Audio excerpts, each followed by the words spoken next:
The expedition had landed on Xylon 9, a dead world lost to time, buried beneath eons of dust and vines thicker than steel. 4 decades, the Galactic Union had searched for relics of the precursors, the oldest known civilization in the stars. And today, they found one. At the heart of an obsidian chamber stood a sword. 17 feet of seamless metal, carved with alien runes no scholar could translate. It gleamed with a light that didn't come from any lamp, a strange radiance that seemed to drink the darkness around it. The Corvath commander stepped forward first. A towering, 6-armed being of armor and strength, leader of the Union for 3 centuries. With a growl that echoed through the ancient hall, he gripped the hilt with all 6 hands and pulled. The blade didn't move. Not even a fraction. Then came the Krillin, a crystalline lifeform whose body shimmered with refracted light. They focused their molecular lattice, channeling impossible force. But the sword remained still. One by one, every species tried. The Gravari, who could bend gravity itself. The Silicot hive, millions of sentient nanites acting as one. Even the serene Thal, whose harmony with physical energy was legendary. None could lift it. And so they turned to her. Dr. Ilara Quinn. The only human on the team. A representative of a species so young, most considered them children of the cosmos. The Corvather's voice clicked with amusement. Stand aside, human. This relic demands true power.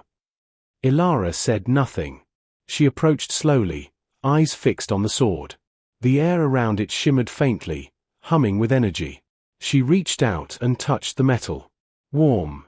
Alive. Her fingers traced the runes, her mind running through possibilities.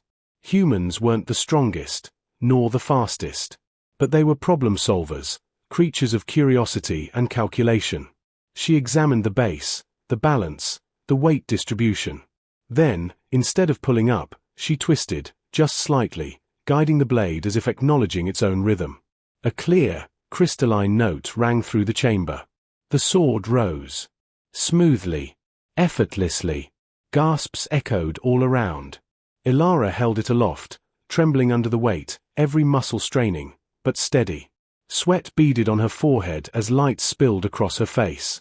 The crystalline Krillin flickered with disbelief. How? Ilara lowered the weapon carefully. Biomechanics, she said softly. The test wasn't about strength. It was about understanding. The chamber fell silent. For all their power, she continued, the precursors valued wisdom. Insight. The mind that sees patterns others ignore. The Corvath stared at her, mandibles twitching. And for the first time, there was respect in his alien eyes. Ilara returned the blade to its pedestal. This time, it settled lightly, as if recognizing her.